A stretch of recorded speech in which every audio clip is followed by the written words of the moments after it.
Okay, so hi everybody, good afternoon, and welcome to good afternoon. What is our final sort of 10-minute FM lesson in our fourth series? Jim and I, we have been doing like 22 of these or so we've done in the past year. So we have been accumulating these, which has been great fun. For those who don't know me, my name is Alana Dunoff. My quick little backstory, I've been in facilities management for over 30 years. Mostly working as a strategic facilities planner and a project manager. I'm also an FM educator. I've been an adjunct professor for 18 years. I've been currently I'm teaching at Temple University in their facilities management program here in Philadelphia. And if I don't have enough on my plate, I'm also a qualified instructor for both the Pro FM and the IFMA FMP credentials. So today I'm going to talk about data. So here's a little unknown fact about me. I'm a little bit of a data geek. I know a lot of people shy away from data because it can be overwhelming, but I kind of love it. And I like the good news and the bad news data. So I'm going to start off today by sharing a couple stories. She says that she tries to get. Okay, so story number one. So this spreadsheet has a lot of data. It was an exercise I did for one of my clients sort of a long time ago. You can see the dates on it are from years ago. And I was doing this to help them get a better picture of their utility consumption and costs for each of their buildings on campus. We literally went digging into like the filing cabinets to pull out paper bills for each month for like over 3 to 4 years. And we did this to get a baseline for utility consumption in advance of some significant sustainability effort programs that they were undertaking. It included renovations in all their buildings to add Incilium lighting systems and retrofits and, wireless urinals, low flush valves, and all the other sort of electrical and water conservation efforts that were sort of new at the time. So we wanted to know if these renovations were going to have an impact on, decreasing consumption of the utilities, which of course was the objective of the whole program. And my work was to compile this data, analyze it, and see what it tells us before and after the renovations took place. And we got some great news. The renovations, as they were getting done, which were in like the 2013, 2014 timeframe that you can see on this graphic here, we did start to see some consumption decrease as a result of the new lighting systems and the retrofits. Some buildings more than other buildings, but that was sort of to be expected. And so this was seen as really positive news. All the arrows are pointing in the right direction. And we also knew that some of these buildings had not fully been configured yet to sort of reach their potential.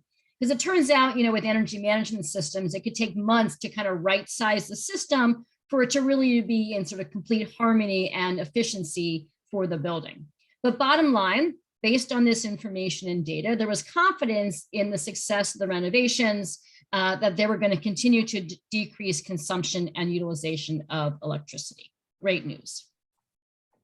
So then I started looking at water utilization and consumption. And as I was sorting the data and creating these graphics, I was shocked that even though we're doing all these water conservation renovations, there was a significant increase in water consumption. And I went back to all the water bills and back to my spreadsheets, making sure there was no human error in the data entry or the formulas on my part, because this seemed kind of strange that this data would look like this. But the data was right. There was actually a real problem with water on the campus. So I showed this, of course, immediately to my client, the FM, and they began an evaluation of the water system in their buildings. And the culprit, as it turned out, was a reverse osmosis system that was dumping water when it shouldn't be. And they had absolutely no idea that that was happening or for how long it was happening, because it was probably for a while. And if we had not completed the analysis on this data, it could have caused really serious foundational problems. And of course, it wasted a lot of water and a lot of money. So while the news, the original bad news of this data was there, it was also really good news because it was a problem that could be solved and fixed. Story number two. Another project I worked on for a client was looking at increasing density and workflow, better workflow in like a 70,000 square foot building that had about 2,500 or 250 people. The employees at the time had very cushy workstation standards of like 8 by 8, so 64 square feet per person. But they also had very limited meeting and collaborative spaces. And they wanted to change that ratio, right? Decreasing the individual space and increasing the collaborative meeting space. So we decided to do a pilot program to try to look at and experiment with some new furniture configurations and space standards.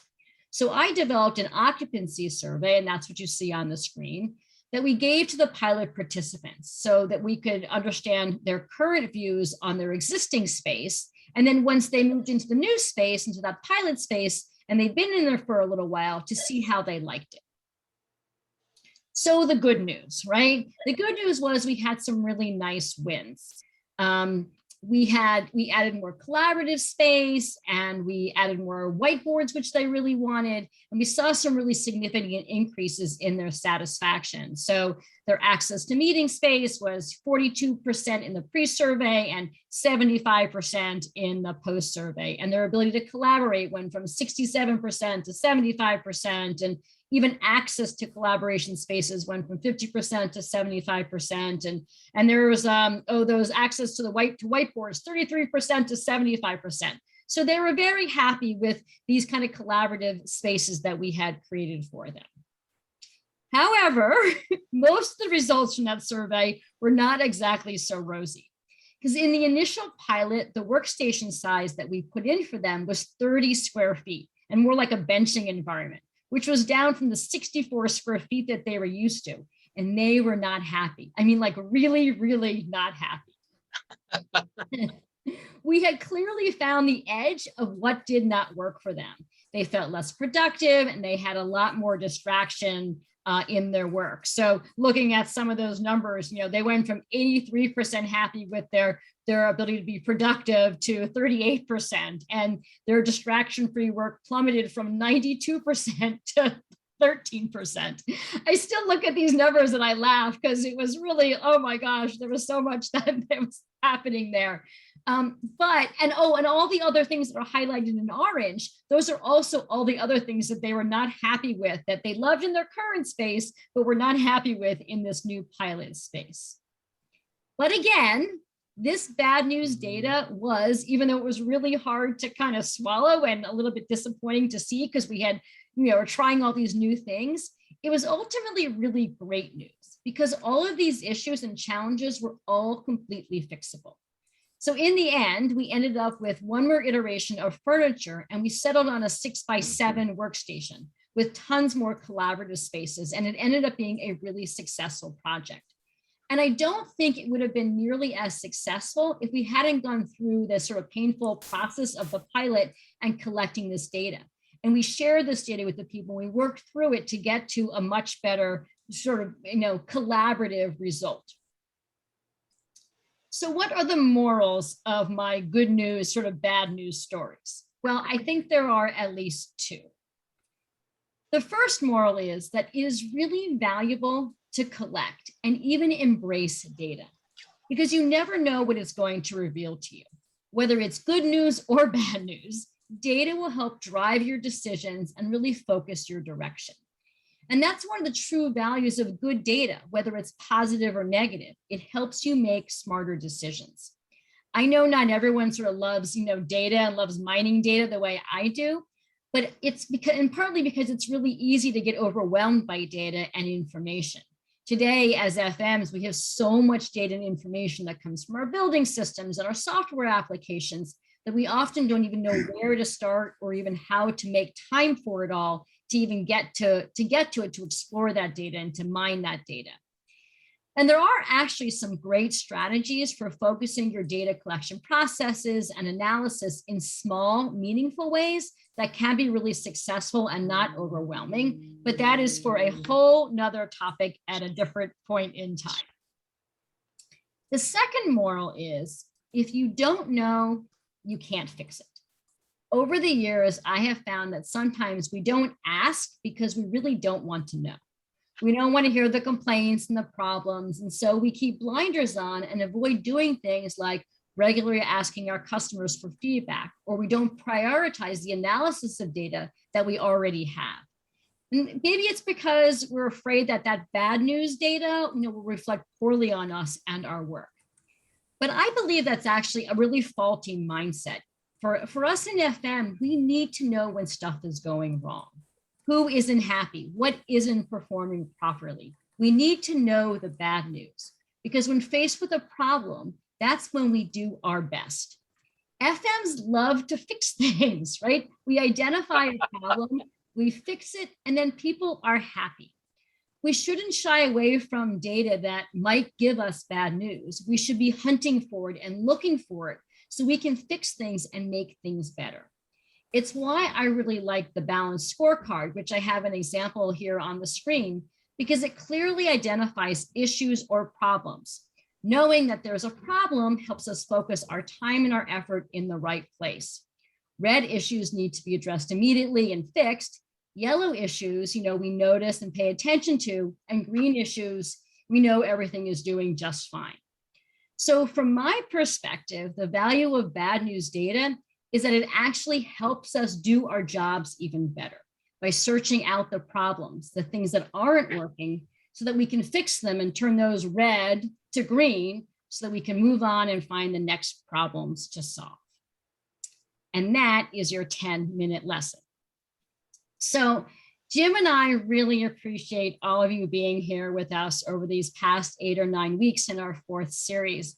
And if you have any suggestions for future topics, you can stick them in the chat, or you can certainly reach out to Jim and I directly, so that we can think about what we might do when we start up our next series, which we haven't figured out yet, but we will get to. You can also feel free to connect with me on LinkedIn. You can scan the QR code there, or just look me up. I like to grow my LinkedIn community as much as possible as well.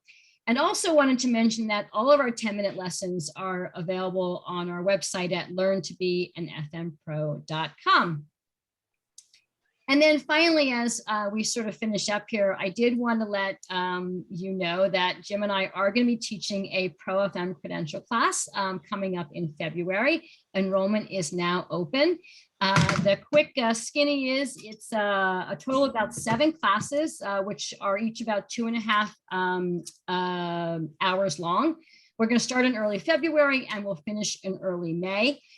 We also are offering some early bird discounting, which is between now and January 17th. And then we also, for all of our 10-minute FM lesson folks, are offering an additional discount of another $100 off if you put in the code ProFM0210, which is the date of the class.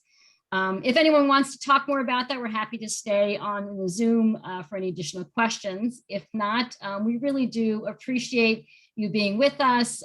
Jim, I don't know if you are there still and want to share anything, but happy to talk about if you have anything you want to share, Jim, too. Otherwise, thank you all so much. Feel free to stick around if you want to. I'm going to stop the recording for anyone else who wants to talk or have any comments along the way. So thanks. Yeah, I would just say I appreciate everyone's attendance. It's been fun doing this for all of you, and